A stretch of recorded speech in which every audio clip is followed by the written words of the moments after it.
Não vamos nos esquecer que estamos em meio a uma peste. A uma peste que nas últimas 24 horas, segundo os relatos do Ministério da Saúde, porque vocês sabem que, para mim, subnotificação é política de Estado, o último número apresentou 407 mortos, algo como 2 aviões de brasileiros por conta da Covid-19. Não nos esqueçamos disso, há isso gravíssimo rolando aí. O seguinte, a minha leitura aqui, o Maurício Valeixo nunca foi o problema para Jair Bolsonaro. O problema é Sérgio Moro. O presidente da República avalia, com base nas informações dos que o cercam, que o Sérgio Moro é a Polícia Federal, que ele instrumentalizaria a Polícia Federal para se proteger. Porque aí entra também o aspecto da confiança. Nem Bolsonaro confia em Moro, nem Moro confia em Bolsonaro. Bolsonaro tem uma lógica muito patrimonialista do ambiente institucional. Ele gostaria que o seu ministro da Justiça fosse uma espécie de advogado. Ele gostaria, não compreende também a ideia de autonomia de uma instituição como a Polícia Federal. Então, gostaria que a Polícia Federal tocasse uma agenda alinhada à sua.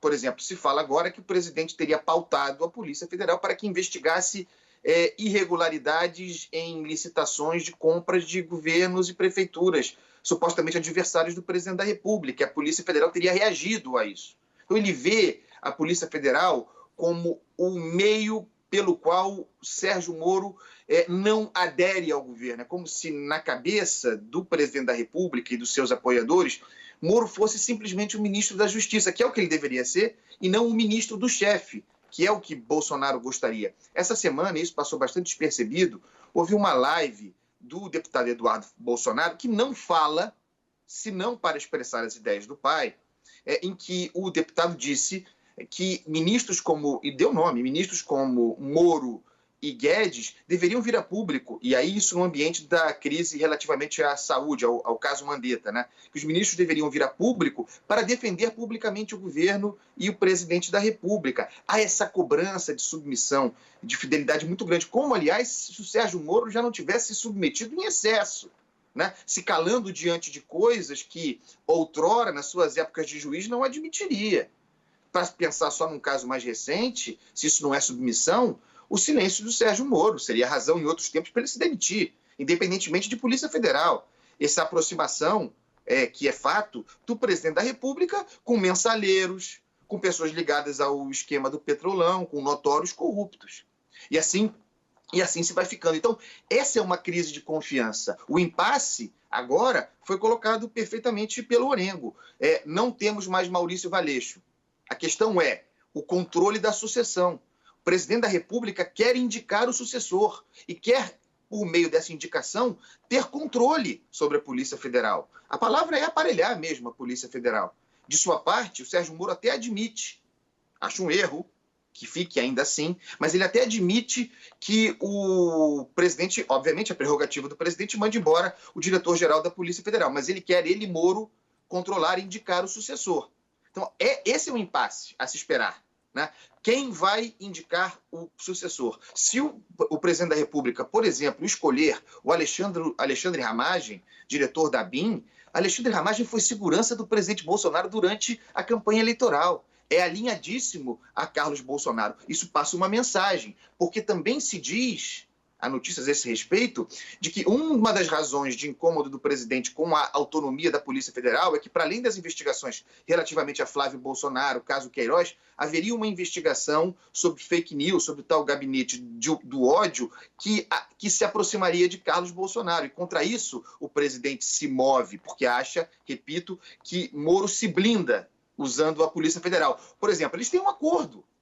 Há um acordo original entre Bolsonaro e Sérgio Moro. O acordo passa pela indicação ao Supremo, quando da vaga do ministro Celso de Mello no final desse ano. Moro, não sem razão, acha que sem se proteger, usando talvez a Polícia Federal, ele será traído pelo presidente da República, mas não entende que tudo indica será traído de qualquer maneira, pessoal.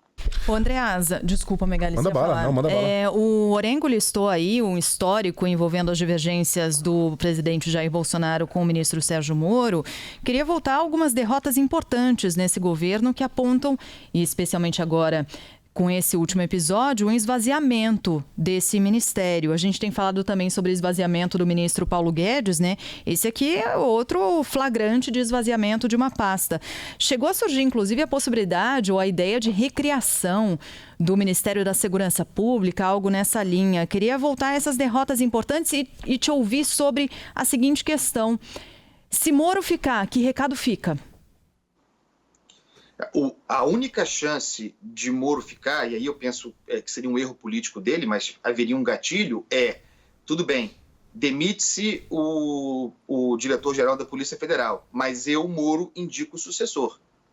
Né? Essa seria a única condição aceitável para a sua permanência.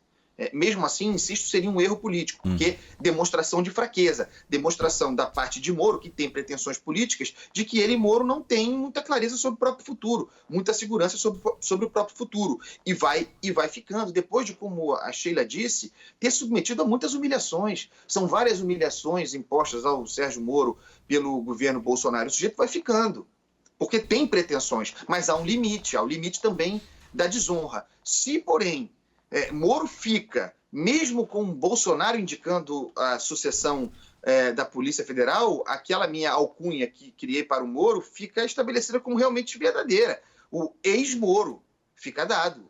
Ex-Moro. É preciso esperar o que vai acontecer nessa entrevista coletiva de 11 horas, como vai se posicionar o ministro da Justiça. Mas a situação dele é delicadíssima. Uma coisa, Sheila, que essa crise, a abertura dessa crise da pandemia fez a gente ver que não existe superministro no governo de Jair Bolsonaro. Essa foi uma das maiores mentiras, uma das maiores farsas constituídas pela narrativa bolsonarista. A ideia de superministro. O Bolsonaro é um centralizador, ele mata no peito, ele decide, ele interfere. Não existe superministro assim. Então não existe superministro Paulo Guedes, foi estatizado, o que tudo indica, né? Não existe superministro Sérgio Moro.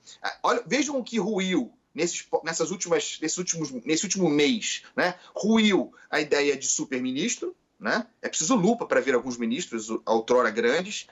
Não existe ministro técnico, né? A ideia de que o ministério técnico, quando o sujeito que nem técnico Mandetta mostrou serviço tecnicamente, foi fulminado por fazê-lo. Então esquece esse papinho de ministério técnico. Acabou a ideia, para mim, claramente, anteontem, de governo liberal, Ministério da Economia liberal, coisa nenhuma. Bolsonaro mostrou que a lógica dele é o Brasil grande, é interferência na economia, é jorrar dinheiro na economia.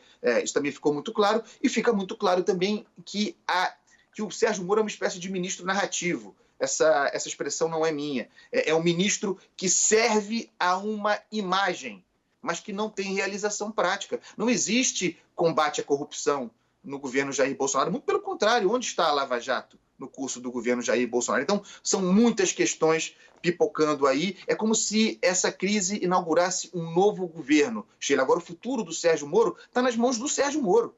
É preciso ter honra em algum determinado momento. Tem uma reflexão aí importante a ser feita, que é o seguinte: o presidente Jair Bolsonaro não se orienta senão por meio de pesquisas, né, de medição de pulso, sobretudo de rede social, como eu sempre chamo aqui, o girassol publicitário, que se orienta para esse sol que é o calor das redes.